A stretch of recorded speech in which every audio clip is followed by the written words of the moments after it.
Hello and welcome to this week's edition of The Time and Place, the Christian conversation show where we talk about everything you don't have time to bring up in Sunday school.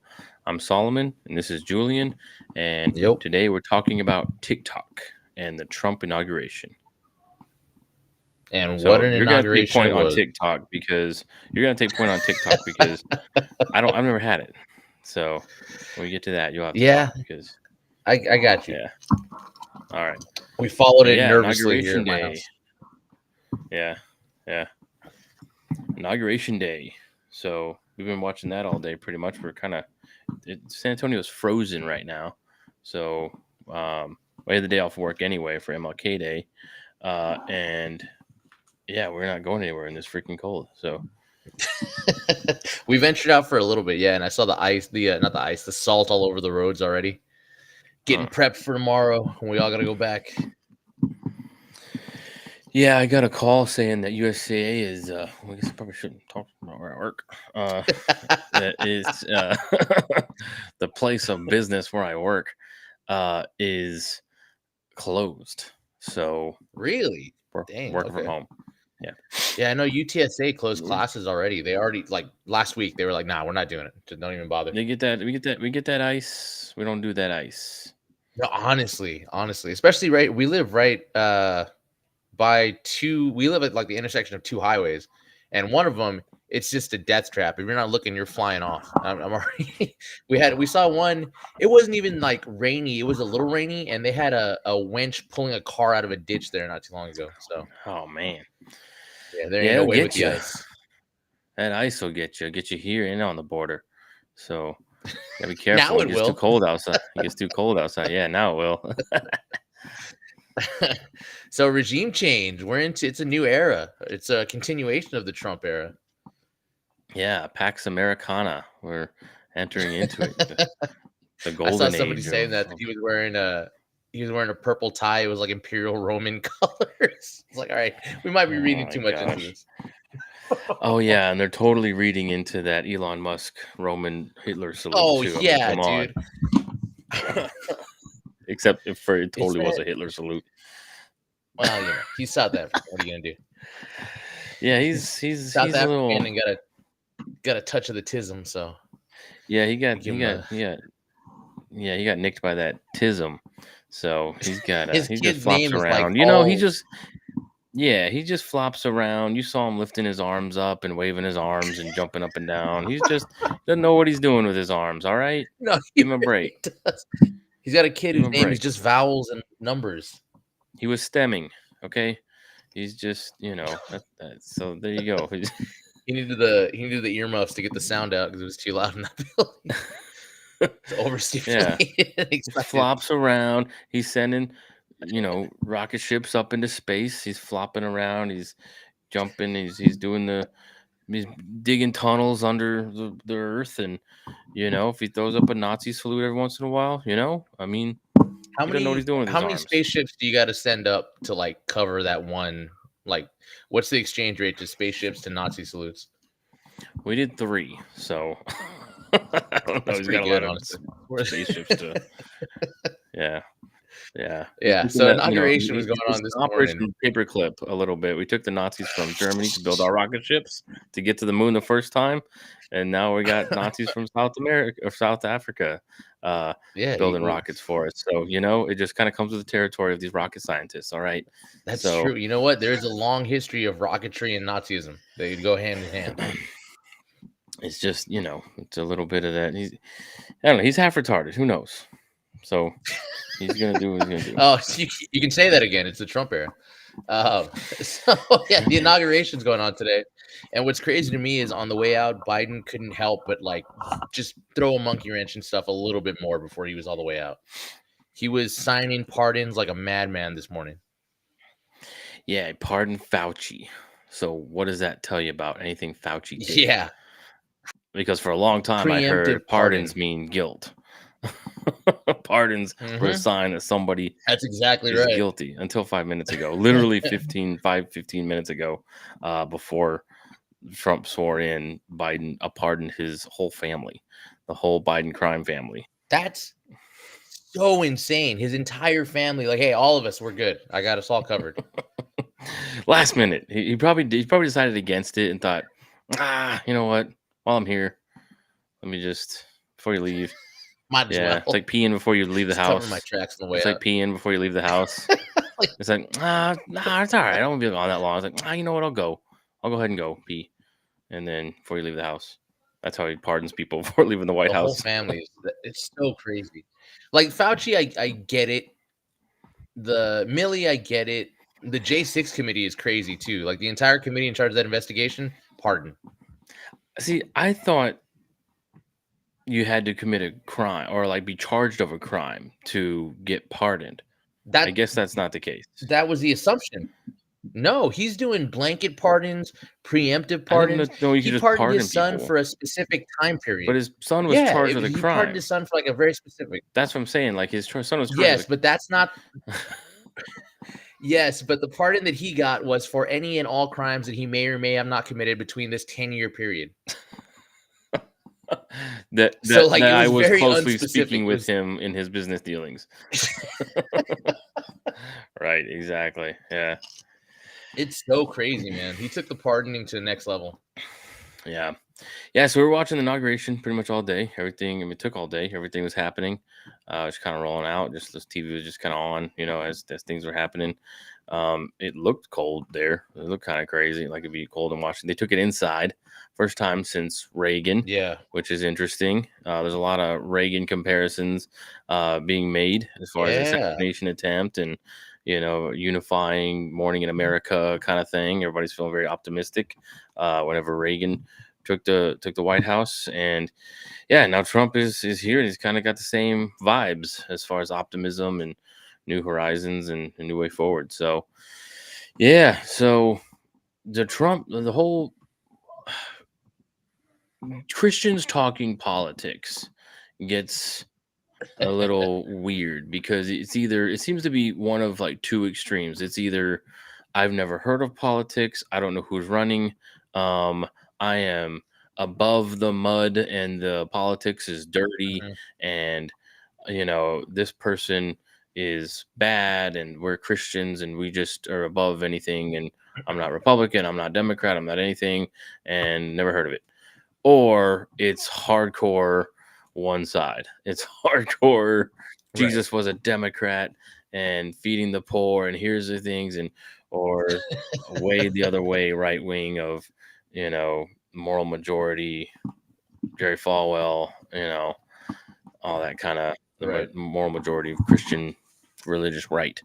So where should Christians land really when it comes to politics in general, and specifically now with this election with Trump and Biden and Harris? Mm. I don't see how anyone who's Christian could feel anything other than a little bit of optimism or relief over this inauguration. One, just over, like you said, we vote in a direction, right? And again, he's the only president who ever appointed anybody who ever did anything about pro-life causes. He actually wrote a pardon today for a woman who was arrested for blocking an abortion clinic, they said. Mm, So he wrote her a pardon, like she had 3 years, and he was like, "Nah, let's get that out of there." nice. I mean, he's there's that. Also, the economic stuff that he's talking about. Day one, we're drilling again. We're getting that oil moving. We're putting those tariffs out there. Where he's talking about looking at the IRS again. So if you hate yourself, yeah, I guess you could try to be above it all. But I don't know. It's like our pastor said this past week. It's not going to be perfect, but he is going to provide some cover fire while we're doing what we're doing. And that's about the best you could hope for, honestly. Apart from someone who's actually like a hardcore dyed in the wool Christian, that's pretty dang good as someone who's at least sympathetic to your cause. Yeah, I think that is the best you can kind of hope for as a Christian, is someone who's just not going to prosecute you for being a Christian, or just make it harder to express your Christian beliefs and be openly Christian. I think people have so it, people think voting for president is voting for a new daddy, or voting for a son-in-law to marry your daughter. Like that's not that's not what this is. It's what it unfortunately kind of has become, and it shouldn't be that. but it has become. So I see why people think that, but that's not what the office of presidency should be, right? As far as one man having so much power over how Right. things happen, or these executive orders have just become a normal thing. It's like part of the inauguration now, which is crazy.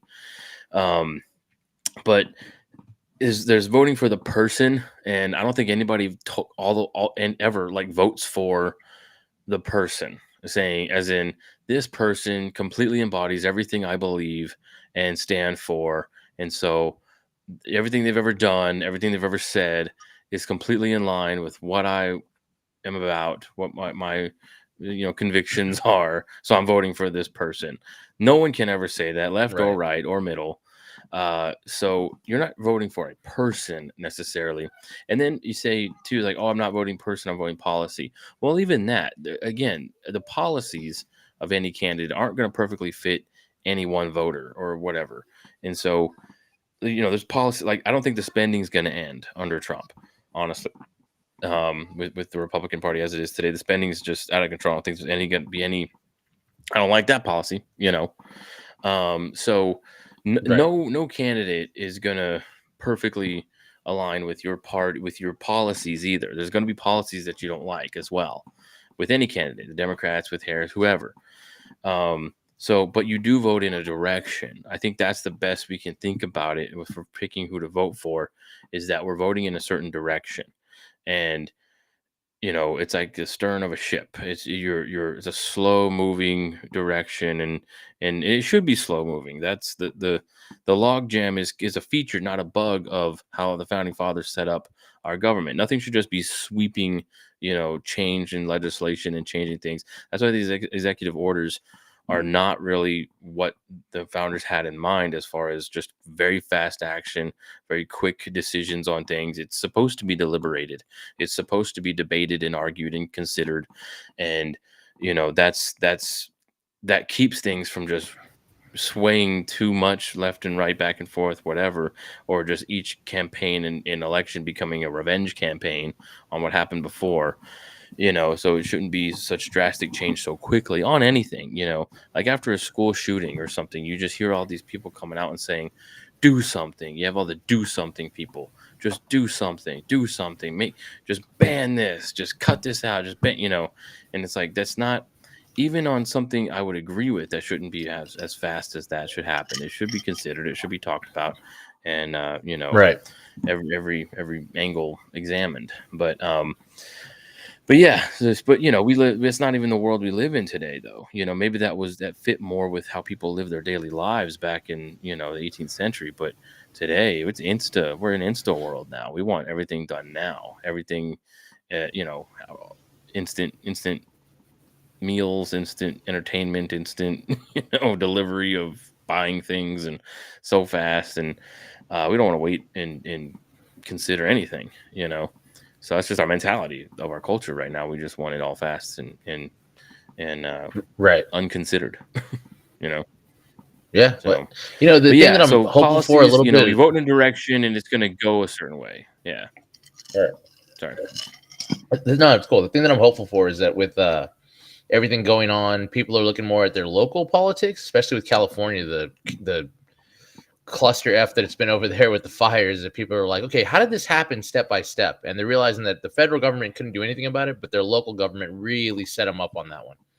So I think that'll take some of the focus off of like, let's get our big boss in every 4 years, and let's start looking at like what's happening down the street or what's happening at the state capitol.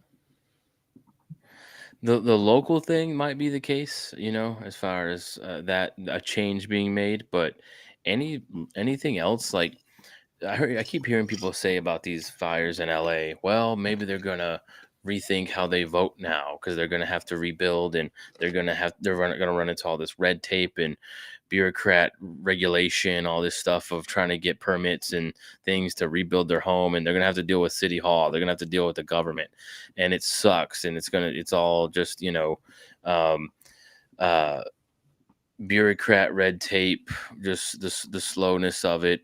And again, for new legislation and laws being put in and changing things for the entire country, yeah, consider it, debate it, let's figure it out, let's take our time. But if my house burned down and I need to rebuild and I've got the money and I'm ready and I'm just dealing with, political bureaucracy crap that's slowing things down, uh, that sucks. That's not, new legislation. That's, people getting something they need. Like if there's a hurricane or these fires and stuff, that's not the time for government deliberation and slow going Right, right. log jam and stuff. That is the time to actually like have something. People are homeless, people are dying, people are in a state of emergency, a true state of emergency. Yeah, do something. But but you know what? I don't know. I really don't know if that's actually going to change minds in places like California with something like this because COVID didn't. You know, we kind That's of all true. thought like, we're going to see, uh, government incompetence and what the policies that were put in place in some of these blue cities and the hypocrisy of even perfect example is Gavin Newsom out to eat when everybody else is locked down, rules for thee but not for me. That didn't change anybody's mind. They're all voted for Biden and they're voting for the 2022 midterms went all blue in a lot of places and stuff, and it's like, That's true. don't you remember all the COVID insanity and all the government control and stuff that was going on? It didn't seem to change anything really. And so I don't know if something like these LA fires are really going to change anything either. They're going to just keep voting. They're going to spin it into, oh, see, this is climate change and the Republicans aren't doing anything about it. So it's not actually Gavin Newsom's fault. It's not any of the, fire chief or anybody that these DEI things that are happening. It's not that. It's not because of that.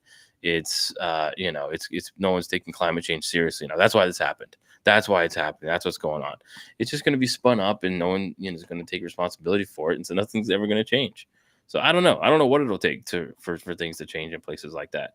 Maybe local, yeah. Maybe the people there will just see. I don't know in certain counties and neighborhoods and stuff, but I don't know, man. I don't know what's going to shake people up and really make people come back to common sense I mean, solutions and stuff. Bernie Sanders doing the podcast routes already, and he was talking about that. Anyone who doesn't see that the wildfires are caused by climate change is a moron. So there you go. Good And old that's what Bernie. it is. That's what it's gonna. Yeah, exactly. That's how they're gonna spin it up, and that's it. So That's so yeah. wild. Well, let's talk about one of Trump's executive orders that he did sign today, and that'll get us into our topic of the day. Is he put a 3-month extension on the TikTok bill that got passed by Congress? So TikTok is still here for the next 3 months, effectively, until they figure out what they're going to do. So the whole situation is kind of fascinating. The TikTok false start ban, and then not ban, and then actual ban for 24 hours, and then it's back and nothing's going on, but everything, there's conspiracy theories going on around it. Maybe it's already sold, maybe it hasn't been sold. It's all getting weird. So TikTok is open right now. I could open my phone and it's on right now. So when I go, It let me was see. When I go to the App Store, it's not there. right. It's So not on the App Store. So you can't. So But it's only people that were on it before can get back on, but you can't download if it you again for the already first had time. it, yeah. If you already had it, it's still there. If you deleted it or you didn't have it, and only on Apple. If you're on Android, you can still get it. Oh, okay. Yeah, I've got Yeah. I'm looking at my iPhone. That's why I thought it was still off because I go to. I didn't have TikTok. I've never been on Right. TikTok. I've never used it. I never downloaded it. And so I see this ban, and then people saying like, "Oh, when I go to the App Store, it's not there." But then I hear, "Oh, it's back on." I'm like, "Well, which is it?" Like, okay, so if you had it before, it's back on, but Yeah. if you were trying to get it for the first time, you can't. You're not getting it unless So you're on an Android phone, and if you are, I feel sorry for you. But yeah, that's the only way you're getting it. The App Store pulled it because they're on board with it, I guess. So they're just not having it. But yeah, okay, man, the whole TikTok thing's been crazy. So Trump yeah. kind of started it. He was the one looking at like, hey, we should talk about TikTok and whether or not it's a problem or not. And the talking points were kind of the same. It was an issue of Chinese servers holding American information, all of our data, right? Being held in these servers overseas. We don't know what they're doing with it. We don't know how they're using It's it. controlled by China. It's China. So China, China, then we China. find out. I thought you might get a kick out of this. he had some talks with them, and so they decided a solution would be, hey, here's what we'll do: we'll move all our data to America that belongs to Americans. So if your data is on there, we're going to store it in America. It's not going to be overseas. You'll be able to see what's going on. And Oracle actually is the one who's storing all of our data on TikTok. Hmm. So that was like a halfway solution. And then Trump was like, all right, well, if you're going to do that, we can pull back a little bit. We don't have to talk bans or anything like that. Hmm. And that So was I kind of where it died there yeah. a little bit. So I was watching the inauguration stuff, and he went to the thing where he was uh, signing all the executive orders, right? All the binders that he had, he's signing, and one of them was for the TikTok thing, and he was doing that, and I guess the thing he signed was to open it back up to the possibility, or just officially make it a possibility of but buying it back. I guess that was the options when so the Supreme Court, I guess, like ruled it out as far as like they have to close it out by the 19th, by yesterday, or sell it to the United States or sell it to Right. somebody other Right. than Right. Right. China. It can't And be China. when Trump was signing the thing, he said the reporters were talking to him and they asked him about it, and they said, um, what is that? Like, what's the deal with that? And he's like, well, we could. He said, right now, it's really brilliant. He said, right now, it's worthless. TikTok is worthless right now. If it's banned, it's worthless. Right Right. now, we can make it not banned, but we want something for that. It's not gonna just be okay. You can keep 100% ownership of TikTok and all the data and everything, and we're just gonna open it back up. It's like, no, if we're gonna make it worth something, and he was saying it could be worth $1 trillion, which I don't know where he's getting that number, but he's saying it could be worth $1 trillion, and if we are open up to that, then we should get half of that. Then we should have half ownership, basically, by an American in Right. America. And that's his whole thing, is saying we'll open it back up and not ban it if it's half owned by America, 50%. Right. American company, American, somebody in America owning it. And we should get something for that. If we're going to make that a possibility, we should get half of, we should own it halfway and get paid. So okay, so he's kind of, it sounds like he's kind of holding it hostage, or like Well, half ownership holding it hostage or something. his rationale is, because I did watch that part too. His rationale is like, we're the ones propelling it. We're the ones making it important and matter. It's all American content and American content creators. So why shouldn't we have some kind of stake in it?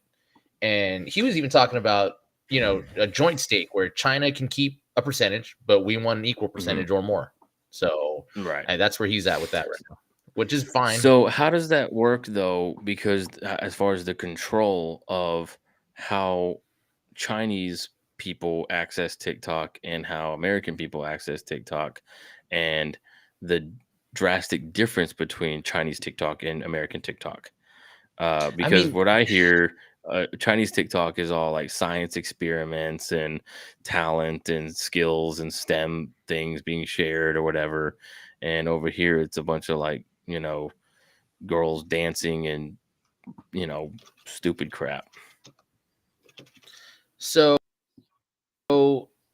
that's some about why TikTok should stay banned is because of the fact that we get the algorithm that gives us people doing stupid prank videos or girls dancing to songs or trans propaganda or any of that kind of stuff. Yeah. Which Right.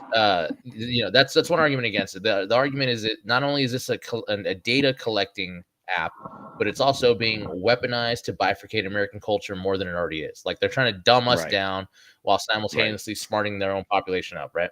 Which, okay, Yeah. valid argument, that's fair. But the other half of that is like, okay, why do all of our 12-year-olds have cell phones with access to TikTok? And that's not the real issue, right? Like, okay, Yeah. TikTok is bad. TikTok is feeding you bad stuff. But also, why would you put the phone in your kids' hands and just let them go? Yeah. That's insane to Yeah. me, And so we're a little ways off from dealing with this with our own kids. We're kind of young, right? as far as really it being an issue. But yeah, that seems to kind of fall in line with a lot of things that we do with our kids, as far as like, well, we're gonna put our kids in this situation and just trust that the institutions are keeping it safe or regulating it and doing it. And if they're not, I'm going to be upset about it. And it's like, well, why is your kid in that situation in the first place? You know, and it's kind of like public schools and this big concern of the books that are in the library at public schools. You know, the trans Right. books and all these things. It's like, hey, how about your kid not be in public school? Is that a Right. possibility? It's like not even like it doesn't even enter into any parents' minds, even the ones who are completely able to homeschool as far as financially or whatever. It's not even a possibility that just get your kids out of these government schools. It's like you want to put your kid in these schools that are run by the government, and then you're upset when the government passes some kind of curriculum or teaching things that don't line up with your values or whatever. It's like, well, what? It's like Vodi Bakum said. He said, "Don't send your kids off to Caesar to be educated and be surprised when they come back as Romans." You know, Right. if you send your kids off to Caesar to be educated, don't be surprised when they come back as Romans, because that's And exactly what's going to happen. the TikTok thing is interesting too, because people make that argument that, well, Chinese TikTok is different than American TikTok. Technically, there is no Chinese TikTok. In China, they don't use TikTok, right? The company ByteDance operates TikTok, but it operates it for the international market.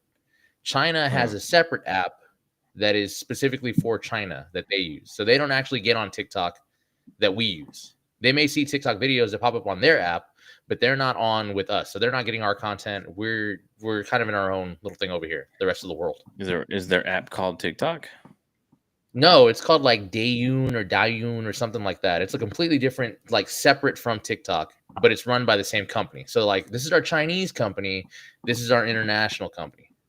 And Mm. I'd imagine it has something to do with the way that China, the same deal they have with like Google and Facebook, where it's like, hey, you can operate here, but we're going to control what comes in and comes out and who can see what and do what. Did TikTok work with a VPN or something? I guess it doesn't. I mean, I guess like it could, but it's also banned in India. Like China's not the only country that doesn't have it. So India also Mm, doesn't have TikTok. So I guess certain mm. markets already don't have it. You have to be in certain places to be able to use it. Well, so I know that X was banned in Brazil, right? Yeah. Or one of them was banned in Brazil, and Brazil Yeah. was kind of saying, well, uh, we need to have you need to have we need to have an X person in here in Brazil if we're Right. gonna have it. Like you need to have someone to run it and manage it in Brazil, and then we'll open up X back in Brazil. And I guess Elon Musk was like, well, you're just going to arrest my guy, whoever's going to be there, and like hold him hostage, basically. So no, we're not doing that, and that's a totally legit concern, I think, in Brazil. As far as putting some kind of brand ambassador there, or some kind of management center in Brazil, for Twitter. And yeah, they're just gonna arrest that guy as soon as they see something that they deem misinformation or offensive against the Brazilian Right. government or something, which they're totally gonna do. They're just gonna arrest that employee and hold him hostage, basically. So yeah, I don't think that's gonna happen anytime soon for Brazil.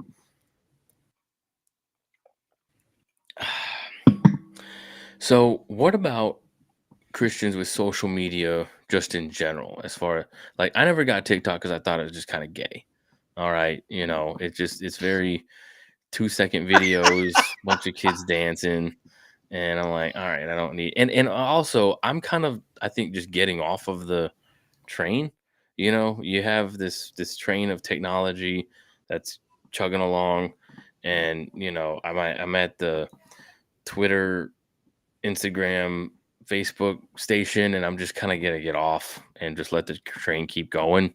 I'm not. I've never had Snapchat. I've never had uh, Hmm. uh, TikTok. I've never had anything else, and so I'm like, well, I'm just gonna get off. I'm just gonna stay here. I'm not gonna. I'll go this far. I'm just not gonna. I'm probably not gonna get on any sort of like Right. metaverse thing, and Right. maybe in the Right. Right. future. I'm just like, look, I'm just. It's like the person who's never. You meet those people who like never had an email address. Yeah. It's like what? How do you? You don't have an email address. Like, that's crazy. Yeah, it's like, or just never got, they're still watching VHS. That's you. That's kind of like you. You're still doing the VHS game, right? I still have some VH. Still got It's tapes. more of a yeah. I've got the VCR set up right. I've got the VCR and the Blu-ray player, which are both out of date, but I got them both set up still. I got the record player, the vinyl, and it's cool. I like getting the vinyl albums, with music and stuff. But um, you know, as just kind of a collector's thing with special albums that I like and Right, music and right, stuff, and it's kind of a cool thing to have. But the more I think about it, I'm like, man, I don't have like a personal nostalgia with records. I grew up with right. CDs, and that I like having CDs, and so I was like, I think I'm gonna go just collect CDs instead of vinyl. I mean, vinyl's cool. I'll Mm, probably still get some here and there, but right, not like it's like vinyl is not something I can do where I can like I'm gonna get every Beatles album in vinyl. right. First of all, I don't want every Beatles album in vinyl. Um, like I don't want Magical Mystery Tour in vinyl. I don't need that one. Like it's not. Yeah, But you don't need Abbey to sit through Road the is whole cool. long play of that. Like Abbey Road, cool. But with CDs, they're a little cheaper, a lot cheaper Right. actually. They're lots, yeah. And and that I could like collect every album of as far as like a, collect them all thing. I could do CDs, but not vinyl. And the nostalgia thing too, just more personally for me as far as like CDs and stuff. And someone brought this up too. Like I heard on a podcast talking about tapes being the last with a B-side as far as Huh. albums being put out, that Yeah, and that's true. there being a thing to making sure that first song on the B side is actually good. It's like Hmm, it's like a incentive, like, okay, I flipped this thing over. Is this gonna be hmm. good? The B side has to be like, what song do you put as number one on the B side? Was like something Right, that was always considered until after tapes. right. Tapes were the only one where you Huh. had to pop that thing out, flip it over, and put it on the B side. And it's like, what's the first song? It's almost like starting the album over again, but it's still part of the same album. And I don't know, it's like a whole thing. But it's not a thing anymore because we had CDs, which just play through, and now Right. everything's streaming. There's no B side of it. There's no careful song selection of like where to put what song or whatever. No, there's not even albums anymore. It's just they release a song, like, whenever they feel like it. The album is dead. Yeah, yeah, I noticed that. Yeah, yeah, like with the Last Black Keys album, they just kept posting songs, and I was like, "Is their album Yeah. gonna come out?" Because they're just putting putting like 3 singles out now, and I'm like, "What are we doing?" Well, I Oh my remember, gosh, Trump and Vance are cutting a cake with a sword right now. The inauguration, dude. We are so back. We're so back. We're we're back, I baby. we're living in a parody at some like, when I saw him dancing with the Village People last night, that's when I knew the world is not real. Yeah, I saw the meme. It was like he's gonna lock up gays, and then it shows them all dancing on stage. He's on stage with a leather daddy dancing to YMCA. Yeah, Like, I'm what just is glad happening that right the now? chaps weren't assless. Yeah. Oh, thank God. Oh my God. Oh, But yeah, and man, the the Indian chief, and I've, someone was like, "Oh, he's up there with Elizabeth Warren. That's so great." Yeah. I've got a coworker who's a big fan of like a current guy named Noah Khan who's blowing up or has blown up. But she's always talking about like, oh, he put out a new song, and I'm like, oh, when is the album coming out? She's like, I have no idea. He hasn't said anything. He just puts out songs like randomly. It will like 3 months, and he'll put out a new single, and then that'll be the next thing for a while. That's weird. That's when there's be like concept albums, and like music was like Yeah. an album was like built around an idea, and certain songs didn't work for certain albums because it didn't fit a certain theme or something. But now it's just I got a new song here. It's such a like Instagram way, it's such a social media way of doing something of like instead of waiting Well, yeah. until Yes, the exactly. thing That's you've a got the whole I think package, it's just boom, here's a thing, boom, here's a thing, you know. I think that's a consequence of TikTok though and Instagram because like Mhm, you used to make money off of selling a record, right? You sold a record, you got a cut of that. You sold merch, you got a cut of that. You went on tour, you got a cut of mhm. that. But now there's no money in streaming. They're not making any money off of streaming. Like a couple of artists who are top tier, like Taylor Swift, Rihanna, uh, I don't even know who else. The top people, Beyonce, are making a ton of money off of streaming, and everybody else is making next to nothing off of Why streaming. isn't it like So YouTube where it's what do like they? by views or whatever, dollar a view or something like that, or however it goes? So it is, but it's by. I mean, there's a lot of politics of uh, streaming services to Spotify specifically. So like it's like 0.02% per or 0.02 cents per stream. Hmm. So the incentive is to have a song that's just mindlessly played over and over. And then there's also the deal with like there's a little bit of payola going on where certain companies are like, hey, put this guy's new song on that playlist that you guys are pushing. You know, how Mm, Spotify has this pre-made playlist like workout mix or Sunday morning cruising or whatever. They'll mm, get that song on there because someone will just put that on and that'll get it going and that'll get you those big streams. mhm. And then there's the ones like Taylor Swift who have fans that just listen to it endlessly on a loop, and it doesn't matter what it is. They're gonna listen to it over and over and over, Yeah. and they get a lot of money off of that. So a big way to get that going was to get a song hot on TikTok.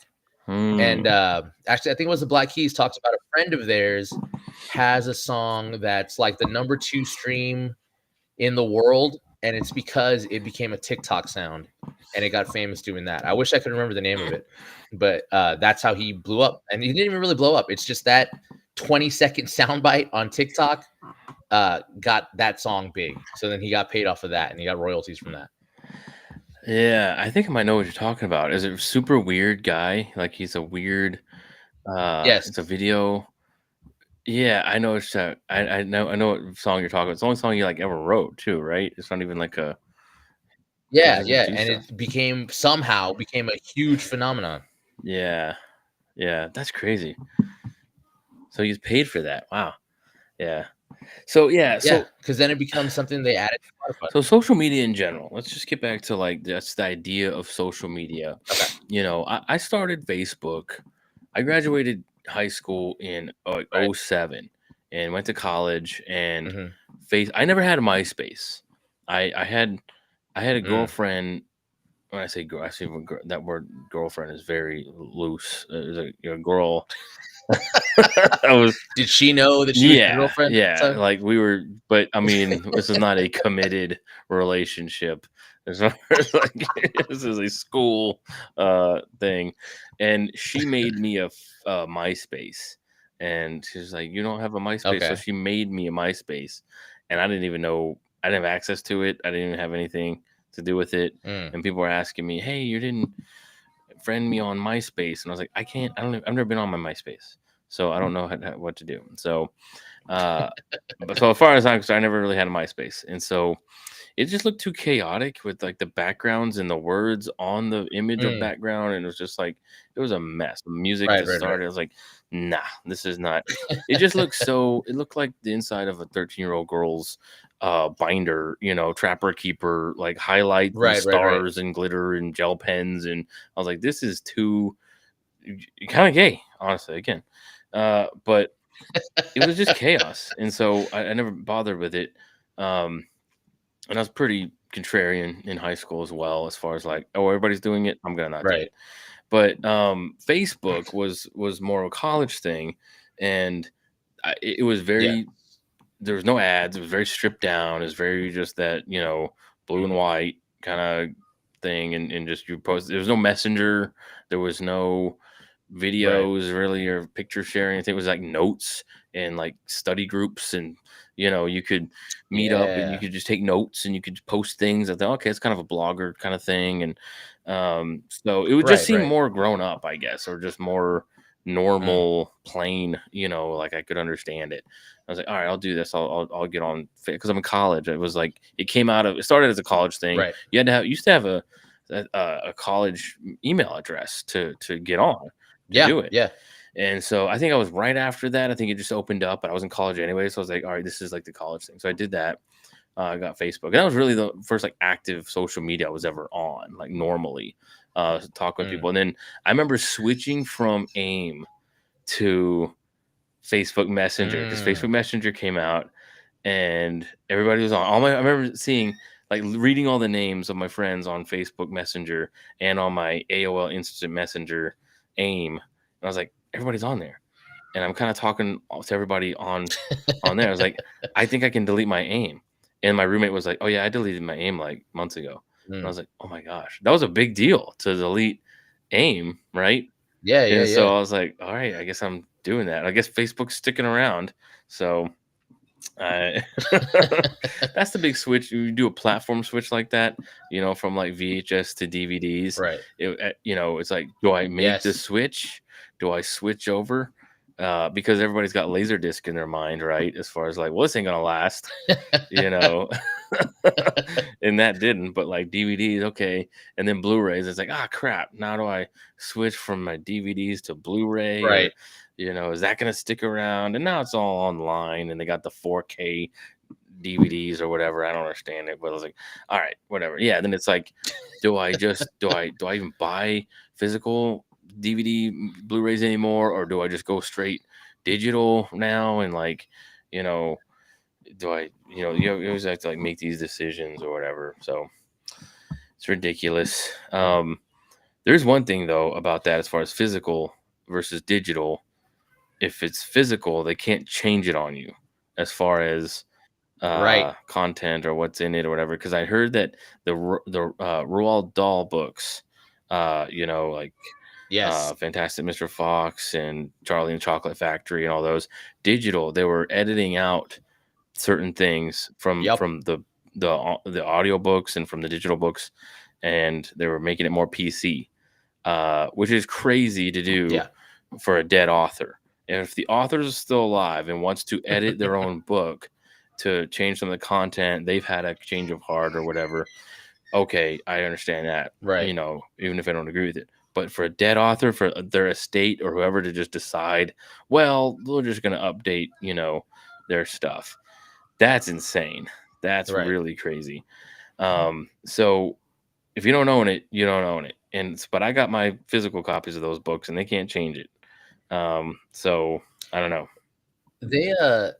They did that with movies too recently because Disney's bought everybody. Yeah. 20th Century Fox got acquired, and then I remember thinking about it because The French Connection was a movie I hadn't seen yet, and I really was putting it on my list of things to see. And then it came out that since Disney owned it, they were making some changes to it, Oh and they gosh. were editing out certain scenes and Yeah, they dialogue. could So, change a dude, lot I in that went straight movie. to CD Exchange and picked up The French Connection. Yeah, yeah. So I went straight and picked up that DVD. It was like I got to see it in the original format. That's crazy. Yeah. But yeah, and not only that, I think things people don't know too. If you own it on iTunes, you don't own it.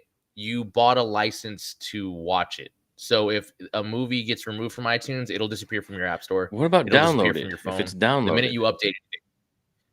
If it's downloaded, you know what? I don't even know because they forced that U2 download on us, and you couldn't even delete that. So I don't even know. They may be able to pull it back. I thought if you downloaded it, then it is like on your device or something. It is, but if you, I mean, what are the chances that if you have to do an update, if a new software update comes out, that they won't kind of pull a switcheroo with that too?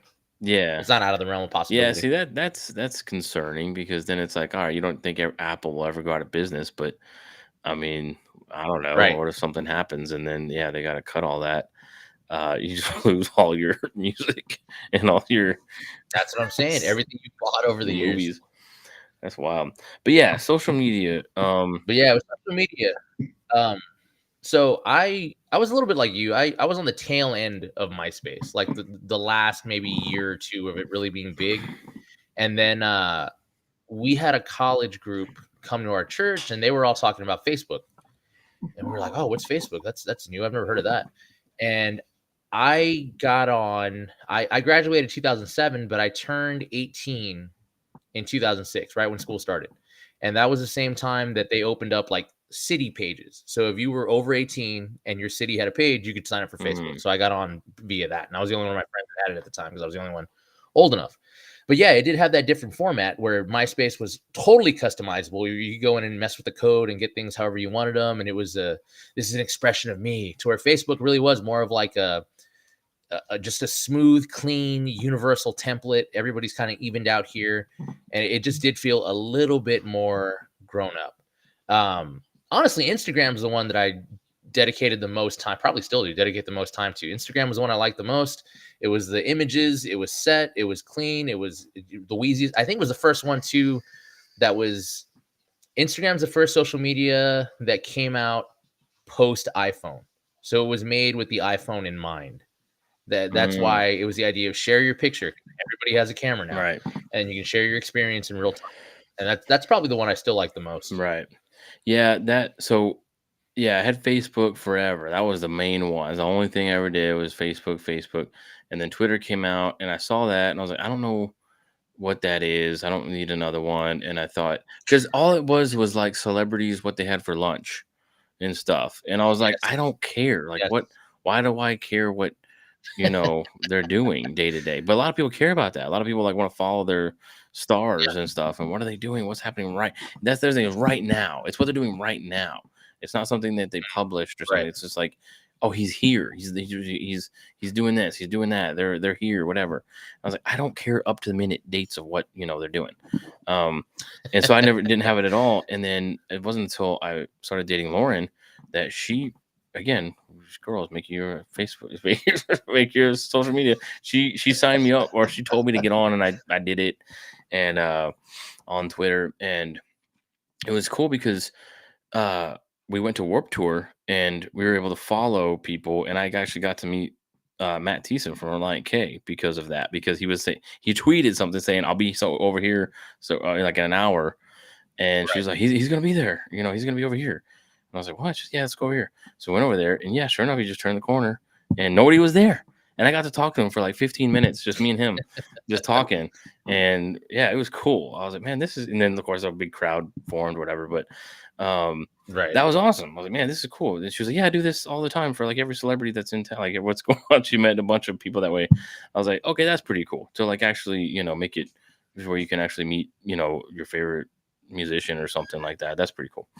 But yeah, and then so I kept Twitter and whatever. And then Instagram, I think I just got it. I think it was that when I was working at the comic book store, we were following all the stuff, and it came just like a sales thing to Yeah, follow yeah, all yeah. the latest comic book and entertainment, superhero crap that was going on, Walking Dead stuff, and all the announcements and things that were following. So kind of Mhm. had to keep up to date on what's going on so you can sell comic stuff and everything. But it was fun. I mean, I like that too. It was Right. cool. But yeah, so that's kind of been the main thing with social media. But man, the big thing I think about is our brains aren't uh, designed by God to Mm. understand a little thumbs up as like social interaction. You know what I mean? And like we feel like it Right. is. I've got 5 million Yeah. friends, and then like we're all alone. We all feel so alone, you know. And it's because that interaction like through online social media isn't how we're designed to actually communicate and have community and be friends and be sociable. But it's completely replaced our community and social lives, and we think it Mm. is interaction and real, but it's just all light and glass and ones and zeros, and our brain was not Mm. designed to receive community and social interaction that way. And so we don't understand, like, I've got all these friends, I've got all these things, but why do I just feel like depressed and alone and all this stuff? And the Mm. comparisons of just seeing how other people, quote unquote, are living, and you look at your life and it's like, well, my life's not like that. So what am I doing wrong? What's wrong with me? Why is this stuff not happening for me? Why did my life look like that? 1 minute clip or whatever. And yeah, it just creates this, like, I think, discontentment and coveting. Instagram is basically a coveting machine. You just Mm. scroll through and see people's vacations and houses and what they have and what they're doing, and think, man, I'm doing nothing with my life. Everything sucks. And, this person or that person is just constantly doing something cool and interesting. And, it just becomes this keep up with the Joneses, and the Joneses have everything, it looks like, and you've got nothing. And so it just creates a lot of discontentment. That's been my biggest thing. A lot of people talk about like posting something and it doesn't get any likes, or putting Yeah. something out there and then it doesn't get any interaction or whatever, and then feeling like crap afterwards, Right, and that right. just sucks. And it's like I don't really hardly repost anything, so I don't. That's not a big negative impact from social media for me. For me, it's just a time suck. of just, funny Mm, videos, memes, just vegging out, doom scrolling, just killing right, time and wasting time. That's been the biggest negative impact for me as far as social media of anything. Is just the consumption, of just whatever. And then all these right. rabbit holes, just deep dives. But you know what the biggest thing for me is, honestly, like my biggest vice on Twitter is street fights. These there's these fight pages that are just brutal, and I don't it's just a morbid curiosity or whatever it is, and you're just like, "Oh my gosh," and I will sit there for an hour and just watch fight videos, and it's terrible. People just get knocked out. It's not like UFC real fighting. It's like No. public schools, cafeteria, just people just dropping each other, and it's wild, man. It's Ugh. crazy to see some of these fights that go on, and then that just leads to, like, shootings and animal attacks, and, I see more Oh people god. die on social media than and it's just this detached thing that I'm sure if it happens in real life, you'd get real, like, PTSD and stuff, but it's like, how much are we getting even just from that, of, like, stuff that we're seeing that Right. you should not see? Like, 100 years ago, people did not see that kind of thing unless it was in person, you know, which meant Right. probably very little, but now we could just see it all day in these little bites, and it's like our brain is like, "Did I just see what I just saw? That's insane." Like, all these crazy things that we're not really supposed to, I think, designed to consume that kind of information and visuals and things that are Mm. going on. So, I don't know, man. It gets wild. It gets crazy. I dropped social media in Yeah, I mean 2020 for, like, the year, or, like, mm, about a year, a little more, maybe a year and a half, from, like, 2020 to, like, end of 21, maybe. I got back on or something, but, it was just all the George Floyd and COVID and mm, insanity, man. I was like, "Man," and you know what really did it? Rogan had this lady on, and she was talking about how industries, have these states of denial, and, uh like the mm, cigarette industry were in denial about lung cancer, its connections with lung cancer, and I guess the Roundup stuff with all the carcinogens and things, whatever that were in their mm, thing, and food and people with food stuff. And we look back, right. and she talked about they put the radium girls. The Yeah, radium the girl. radiation Yeah. paint or whatever in watches and in pictures and things and makeup, and they're like, "Give your skin a cosmic glow," and, like, all this stuff, and I guess and then, these women were painting watches with this, like, radiated paint. There's a glow stuff, and Mhm. they kept licking the brush, and they would paint, just like Right. they would do with anything else, and their jaws disappeared. They started, those cancers and stuff, and then they put it in milkshakes and, like, sandwiches and stuff, and Oh my but god. this one guy was, like, rich enough to, like, order one every day, and he got cancer or something, and so, like, you see all these negative side effects of radiation poisoning and stuff that and but we look back, and we like, "How stupid are they?" With lead, and paint and everything like that, and it's like, Mhm. "They're dumb, how stupid." It's like, "Well, they didn't know. They didn't have any idea. They were messing with stuff that they shouldn't have been messing with."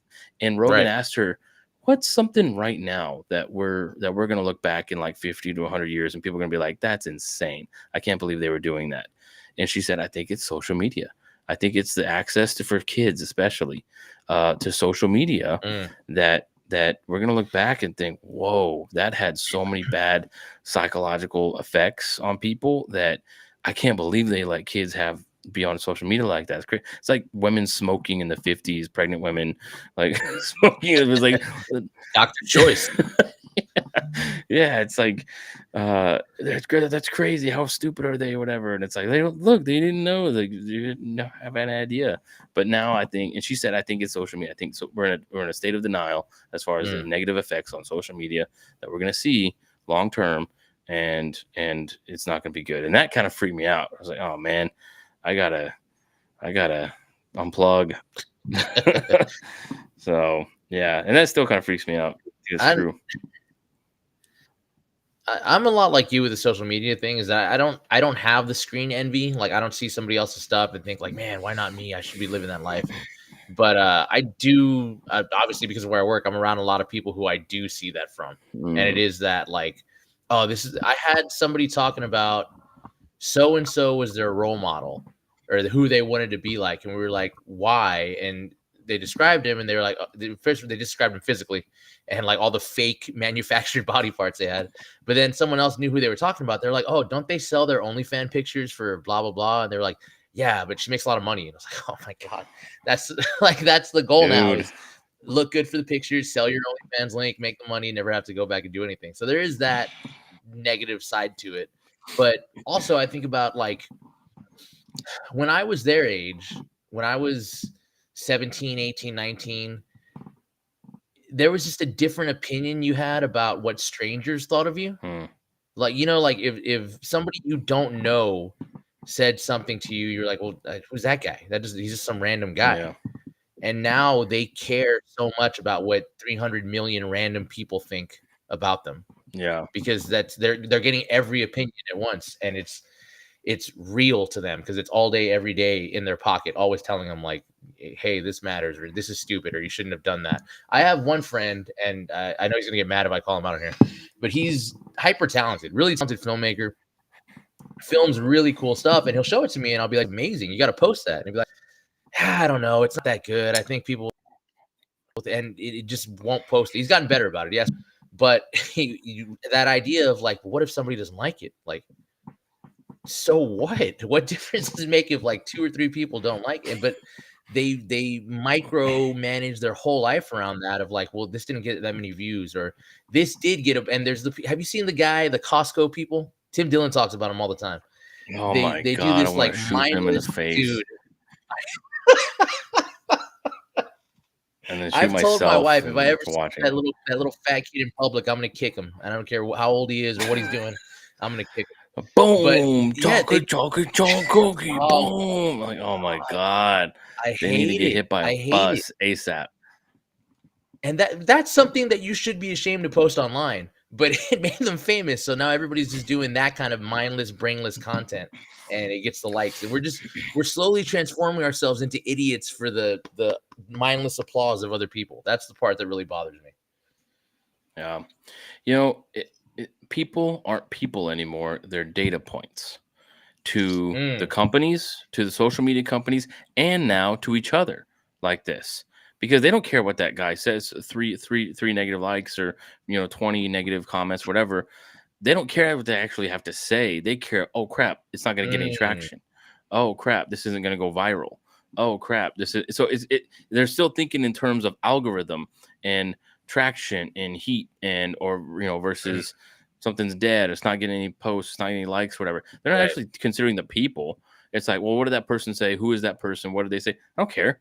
I'm Mm, getting negative traction. And so it's not gonna go viral. And so again, mm. we're thinking of other people as data points as far as is this going That's to get true. up boosted or is it going to die? Or am I going to get ratioed? Right, that's the whole thing. Like if you get more That's a comments, yeah, if you see something has more comments than likes, you're ratioed. And it's right. like there's not even a consideration if it's more, did people forget to hit the like button and just say, hey, that's awesome? No, it's an automatic negative of like, oh, you got Right. ratioed. Like just saying you Mm, got ratioed means they disagree with you and you're wrong. And right. so it doesn't matter what they're saying, doesn't matter what the comments are, it doesn't matter anything the people actually doing. It's Huh. and also too, like there's so many like bots and stuff too now that Yeah, it's not yeah. even fake. Like I used to get into it a lot with like people on Facebook about apologetics and God and all these things. And now I'm like, I don't even know this is a real person. This isn't even. I'm not even talking to a person now. This is a Russian bot that I'm going back Mm. and forth with. And you know what it's made me do if I do ever have any action on interaction on social media? I just go straight for like, you need to repent. That's just it. Jesus is Lord. Repent, turn from your sins. You're gonna burn in hell. I just go hard because like I don't even know if I'm talking to a real You're person right now you're just because this the Shia LaBeouf, say Jesus is king. say Say Christ is Christ Lord. is king." Yeah, I go straight for it now. I don't care. I go at Oh, the speed of the comments. If they're going hard, I go hard. I don't care. mm. Like this is just whatever. I'm not, if we can get coffee, we can get coffee and we can talk about it. But I'm on social media. You're this is not even. I don't even know if you're a real person. So I'm just gonna call this Russian bot to repent and Well, I mean, follow Christ. there's a flip side to that too, because like I've had interactions where I comment on a post. I like to comment on ACLU posts just to do it because it's nothing but psychos and lefties over there. So I'll just comment on something, and they won't interact with you like a person would. They just have the talking points that they're supposed to say, and it's plug and play. It's Mad Libs. There was one where I commented and I was like, well, this is clearly negative, and there's no way that you could think this is like a good thing. Why would you think that? And all they post is links to like this study, this article, this. It's like you didn't think about this at all. You're not even arguing. You're just Yeah, literally posting what somebody else wrote that you probably didn't read. So it's literally just I'm getting a yeah, talking point. This is what I'm supposed to feel. This is what I'm supposed to think. This is what I'm supposed to say. So there's not yeah, even I might as well be arguing with the bot because they're just giving me yeah, what Siri or Grok or any of the other ones give me. yeah. I remember I was arguing with somebody one time, and they were like, "Oh yeah, the Bible mentions unicorns," and or like, "Oh yeah, the same book that mentions unicorns are real, or whatever." And they posted some link, and I was like, "All right, let's see what this link says." So I already know it's about rhinoceros. So it's like Right, that's what they call right. unicorns is rhinoceros, and so I already knew that. So I read the article, and the article says that. So the article that it was talking about the Latin for rhinoceros or whatever, and it was like, Right. this is understood to be a rhinoceros. And I screenshotted that section and put it back and saying, like, did you even read this article you sent me as like your, you know, argument killer? Like it says that talking about a rhinoceros. And he deleted. I was like, yes. I was like, yes. That's like the best success you can get with a real person in an interaction online like that. Is like, oh, they deleted it. Yes. Oh, you know what? Too, I got blocked by Jack White on Instagram because he posted something. It's such a disappointment. I love the White Stripes so much, Mm, and actually like I love the Raconteurs, and I like Jack White. My own son's name is Jack White, and not only because we always just love the name Jack, and so right. it just happened that my last name is White, and so but I do love his music, and I think he's extremely talented and it's just great, but he's such a lefty. He posted something one time, and I was posting something about Joe Rogan, against Joe Rogan, something about COVID and vaccines and all this stuff, just straight up uh, establishment, mainstream, Right. boring. Like I was like, dude, and I posted something. I commented on it saying that, like, man, you've become so mainstream, it makes me sick. I forget what I said. I said something like, "You're so corporate, yes, man. There's nothing punk rock or dangerous or edgy or controversial about you at all. You are just mainstream, corporate. It's a disappointment. What a disappointment, or something like that." And I was just like, uh, I just went off, and I got blocked. It was banned. I went to go see it again because somebody commented on it, and I went to go see it, and I couldn't comment. I was like, "Oh, you blocked me," or whoever runs this social media blocked me. I don't know. See, I don't even know if it's Well, him. It's an Instagram page well, official, but I'm like, I don't even know if that's he him. That's comes. his social media team. Just doesn't want negative. Yeah. It's because what I said was true. That's why his social media team, his marketing team, blocked me because that's true. So whatever. I maybe he did. He comes from a time when like he had to read what critics were saying about him. Maybe that one really bugged him because he used to interact with world people that would criticize him and what he did. Yeah, but he's a No, the one that he's an Abraham. He called his wife his sister. So he's a weirdo anyway. oh yeah, he did do that, didn't they? They had that weird Brother sister faux ass thing band. going. Yeah, that Yeah. was strange. And you No, find the out they're thing that married, bothers and it's me like, oh, they were the thing married. that makes me irrationally mad is when someone comments on something I posted or said, and I take the time to type out like this long reply, and then I hit send, and I get the you cannot respond to so and so because they have that. I want to flip a table every time. It just makes me so angry. Like it's like they yelled something and then shut the door and left, and I don't have time to respond to it. And I know they're just thinking like, I got him. That is so It infuriating. drives me wild, Uh, and it happens all the time, and it just pisses me off like nothing else. Oh man. Oh, Oh, sometimes you get like a yeah, you're right, and I'm like, what? Or something.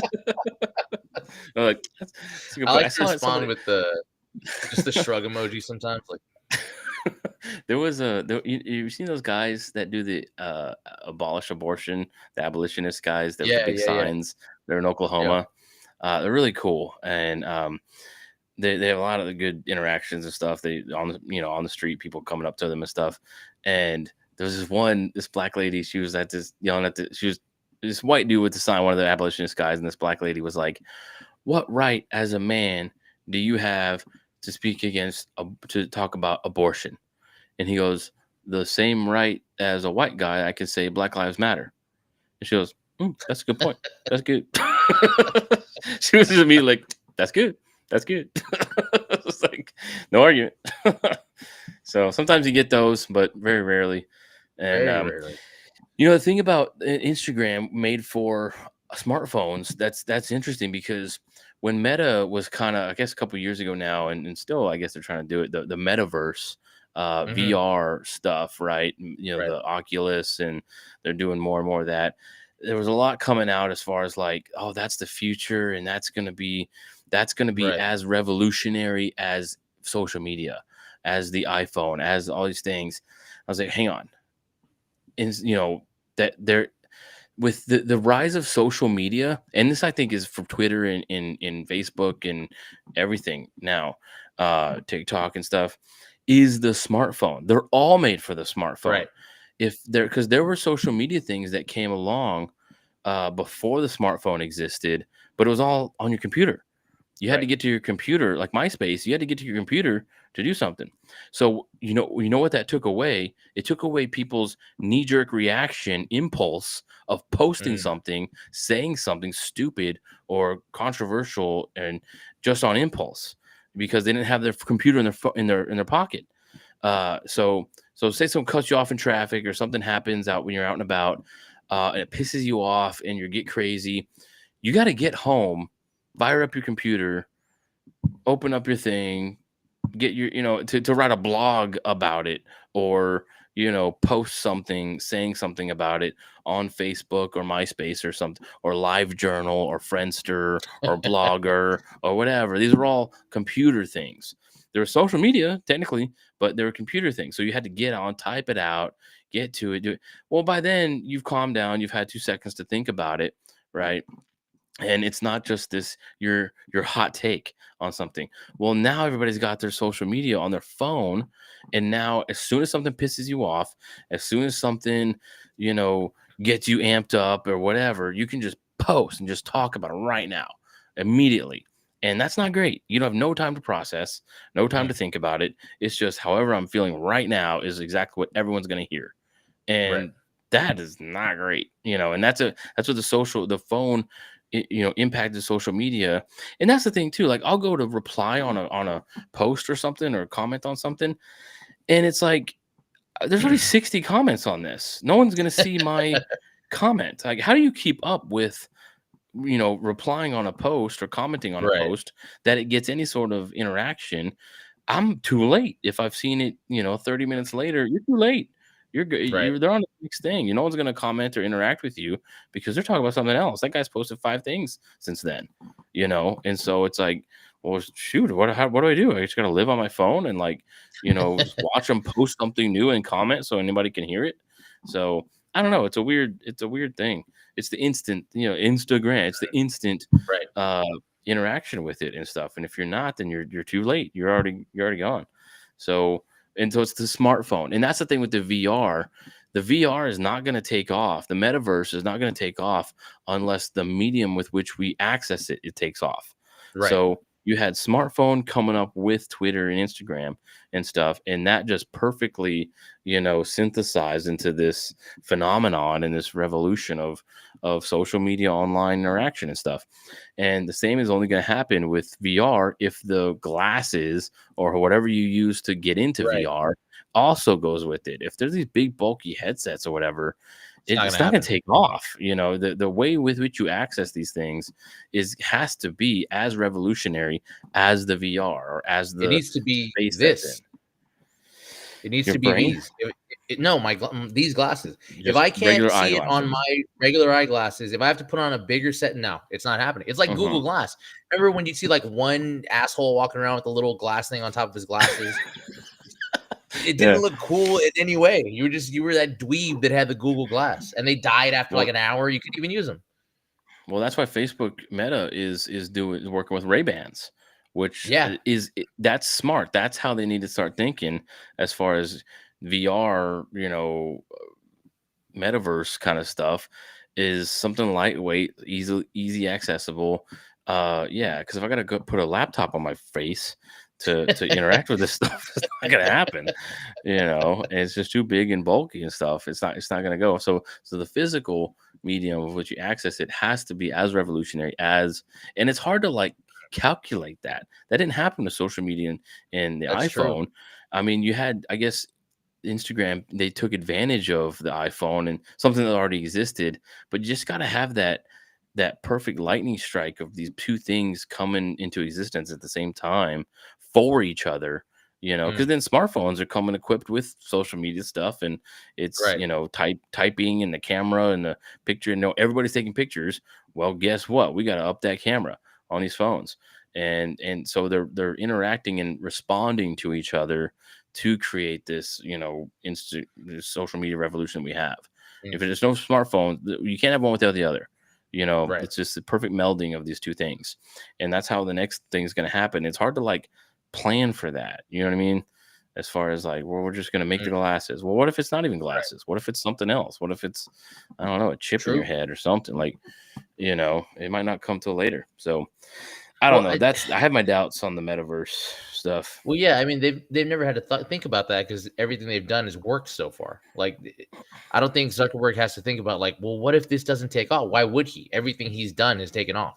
He has no reason to believe that he can't make something that'll be revolutionary to society because the first thing he ever made was revolutionary to society. He got a David Fincher movie, so he's Yeah. he's batting 1,000. Even if he messes up this one, it's like, well, we'll workshop it. It's fine. It was better than you thought it was. It'll be good.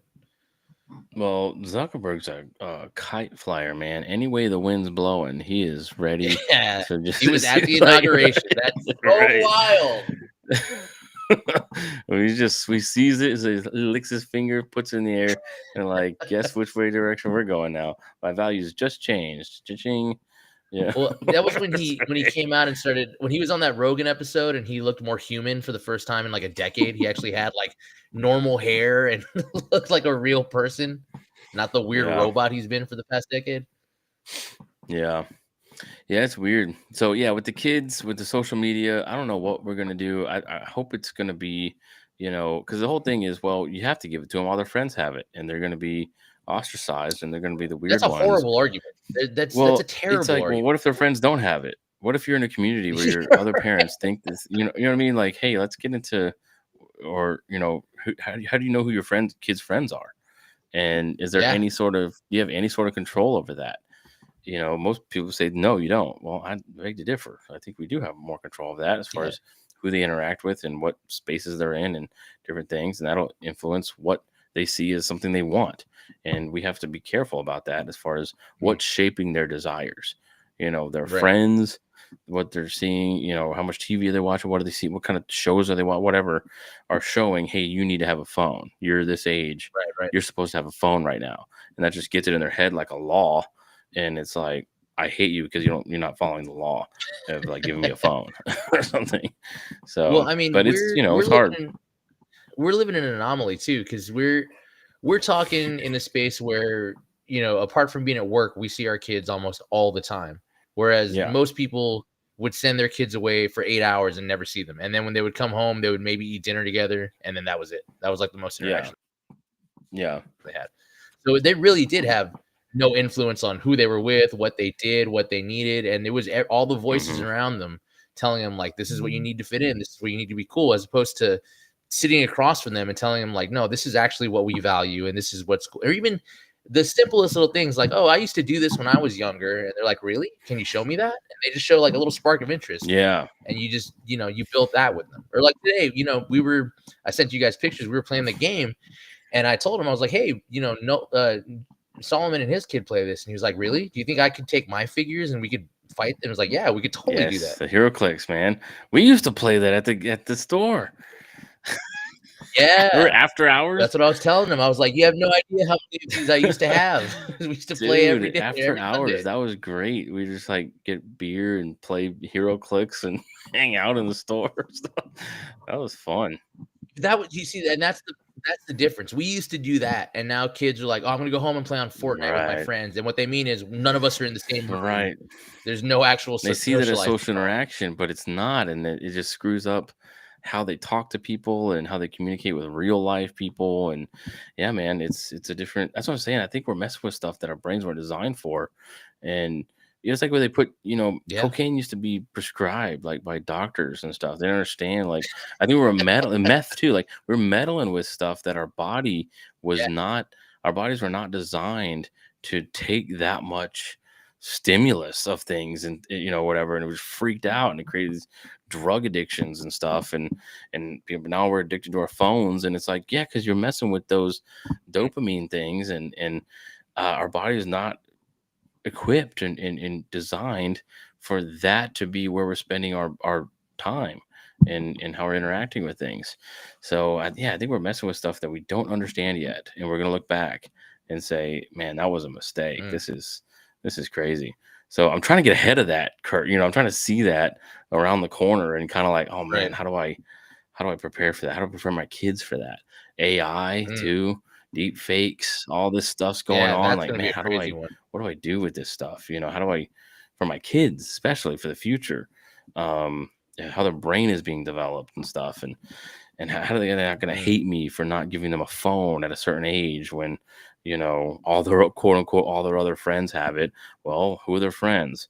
How do you have control over that, or is there any sort of like oversight on that? And just being wise, man, it's hard to make those decisions as far as like what's coming next and being ready for it. And but I do want to be prepared. I don't want to just surrender and say, well, that's it, this is the world and here we go, let's just fit in the world and try. And it's like, well, no, it's not. mm, It's like a lot of things are that way with your kids, because like we gotta like the cry it out. There's a lot of things we do with our kids because we think, mm, well, they have to be prepared for when they go to kindergarten, right. or they have to be prepared, or when they have their first sleepover, or they have to be prepared for when they have. It's like, what if I don't do those things?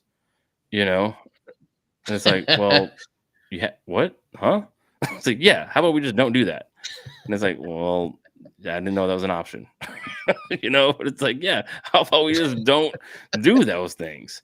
It's like that's not even it doesn't even register that these things are optional. The world you live in and the culture you have Right, and the values your mm, kids are developing are optional. You have options.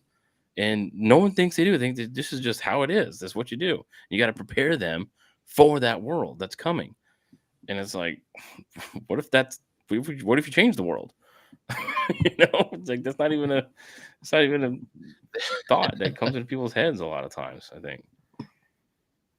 yeah, I was talking about this with some other people and about the idea of like there's still that, even that idea of like, what if your kids hate you for not giving them a phone? It's like, well, is that the worst thing in the world if they think you're the worst person for 6 months until they're over it and something new comes along? But there really is people who can't stand that thought of not being liked, not being friends with their kids in that Yeah. way. Yeah. I mean, They don't want to have that. you have to win their hearts. And so if you want, I mean, this is what I've seen in other older people who've raised kids and kept them. Uh and so I'm listening to that, and what I've seen of that, what I'm reading and hearing, is you have to win their hearts. They have to trust you. They have to know that you're on their side. In their best interest. You're not just resentful because they're young and you're not. And you know, it's like the end of that brand new song I like. It's like, you're just jealous because we're young and in love. Like it's just this like mindset that kids get, these teenagers, of like, shut up, old man. The world's different, and you don't understand. You're talking about your Right. time. I'm in my time, and you have no idea what you're talking about. And you're an idiot, and you're just uninformed. Okay, I don't want that to happen. I want to know what's going on and be informed and be ready. But they have to trust you, and uh, they've got to know that you're on their side and that you are for them, and you have to win their heart, or they're not going to listen to you. And the way to win your heart, the when you win your Right. kid's heart, what I've read and what I've seen in examples and on what I'm trying to follow is love, work, play, read, pray. It's a four and they rhyme. Mm, It's perfect. I can remember it. Right. It's four. Work, play, read, pray. Work with your kids, do something, build something, have some kind of activities working. Play, hang out, have fun, play games, do things with them. Read to them, read with them, teach them to read, show them how to read, give them things to read, and pray. Pray with them, pray for them, show them how to pray, pray with them as often as possible. Work, play, read, pray. If you can do those four things with your kids as often as possible, you keep them and you win their heart. And if you have their heart, they'll follow you and they'll trust you and they'll listen to you. And you know, the problem is a lot of time people who have their heart of their friends. Their friends have done these mm, things with them, some version of these things with them, and they've won their heart. And you have no idea who they are, what they're into, because they spend 10 hours a day with their friends, and or a coach or a teacher or somebody's listening to them, someone's investing in them, someone's taking time with them, and that's who they're trusting and listening to: their teacher, their professor, their coach, their friend, whatever, their friend's older brother, whatever, and it's just this thing. So you've got to be that person to be in their lives that way, investing in them, and that's how they're going to trust you and listen to you. So mm. it's what I've seen, it's what I've read. I've not lived it exactly, so I'm in the stages of that, trying to get there. And but Right. that's my plan. That's what I'm trying to do. And it's hard. You got to be intentional about a lot of things that in our culture and world right now get exported out to other places. And it's like I don't have to teach them how to throw a ball, coach will. I don't have to teach them how to Mm, read, the teacher will.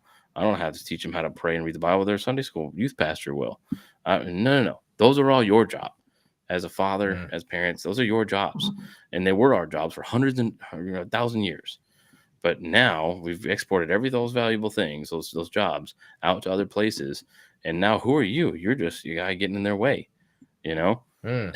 And you have no idea what those people are influencing them, teaching them, you know? Right. And that's the thing too. We can't beat around the bush about a lot of things with as far as teaching them, because their teacher won't.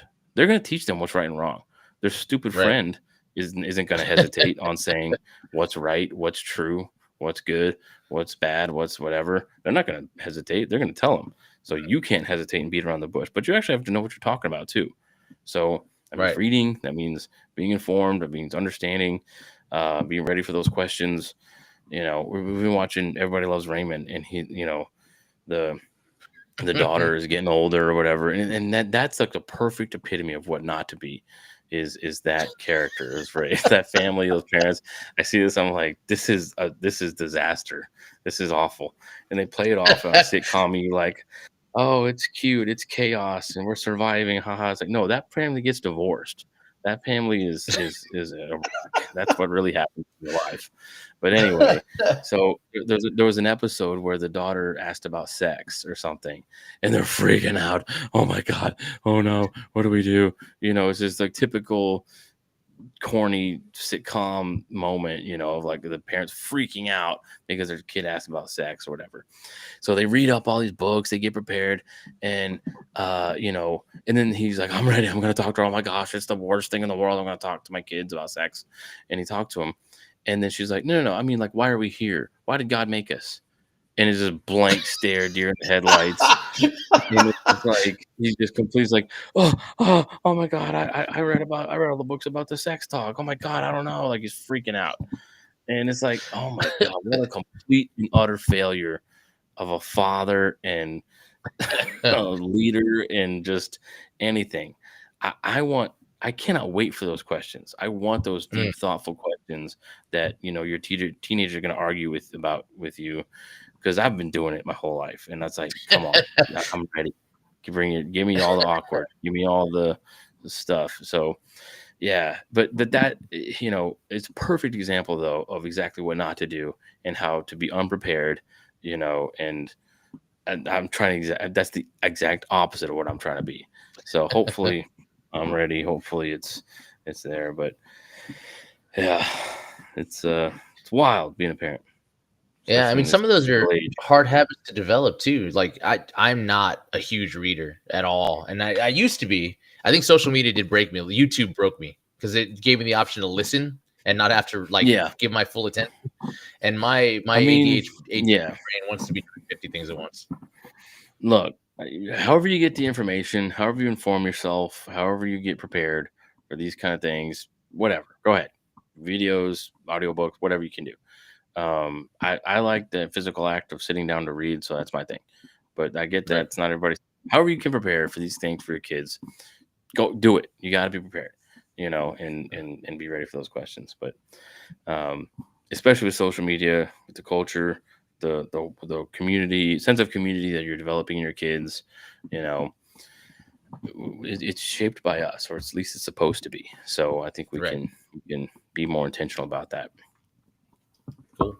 Well, yeah, that's good, man. I was reading this morning. Speaking of, I wanted to just look at this real quick. Off topic completely, maybe not. We'll see.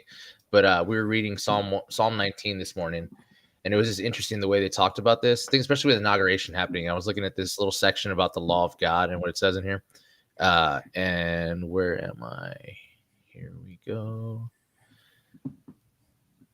The way that David talks about the law of God is crazy to read in here, as opposed to the way that we like apologetically talk about the law of God. And we've had a discussion before about how it's not enough to obey the law; you have to love the law because that makes you actually value it and, Mm, and see it as something that's good that you should want to follow. So just looking at this real quick, 19 verse 7 starting, it says, the law of the Lord is perfect, reviving the soul, and the testimony of the Lord is sure, making wise the simple. The precepts of the Lord are right, rejoicing the heart. The commandments of the Lord is pure, enlightening the eyes. The fear of the Lord is clean, enduring forever. The rules of the Lord are true and righteous altogether. More to be desired are they than gold, even much fine gold, sweeter also than honey and drippings of the honeycomb. And I was reading that and I was like, God, that's a thirst for the law that I can't even comprehend. And not even he can't even fathom fully like the grace that we know and like the victory that we know. He's talking about like Moses, Abraham, all of that. And just the way he describes it, like sweeter than honey and more desirable than gold. When we were reading that this morning, I was like, man, I hope that one, I can have that, but two, that my kids can just like develop that kind of passion for the law of God to be able to say that it's reviving to the soul. That's yeah. so aspirational, like so good and deep just to think about. Yeah, that's a totally different view of what we have in our minds now of like old and dusty law, Right. strict, puritanical, these all like terrible, law, fascist, control, the man, it's like we don't like those kind of things. So to hear it framed in that is like that's totally different from Yeah. what we think of the law. Yeah. Yeah. Yeah. So there we go. So I All don't know. right. TikTok's still around for now. We'll see where it goes. We'll see how brain rotted we get. Oddly enough, I saw it on TikTok. There was this one guy that was talking about how he thinks the coming trend is going to be the pendulum swing, and that the next generation of youth are going to look at this current one and be like, let's not do anything they did because they're terrible. And they're going to be, it's going to go analog. They're going to get offline and they're going to be in person and they're going to do all that again. So maybe that'll happen. Maybe we'll swing back. Yeah. I think I don't we know. are seeing a swing right, as far as like, yes, you see like high school kids, they're wearing MAGA hats. They're Yeah. like, hey, this is you don't like this? Cool, I'm on it. Like, this is, I'm gonna say gay and retard again. And like, we're gonna just go crazy and be rebellious, and that's become the punk, thing to do or whatever. And it's like, hey, whatever. If we're getting back to everybody growing a little thicker skin, and that's going to be the way forward. Cool, whatever. I'm here for it. So, Yeah. Let's ride that wave. All yeah. right. Well, until next time, this has been the time and the place. We'll see you guys. Follow us everywhere, like everywhere, share with your friends. Let's go.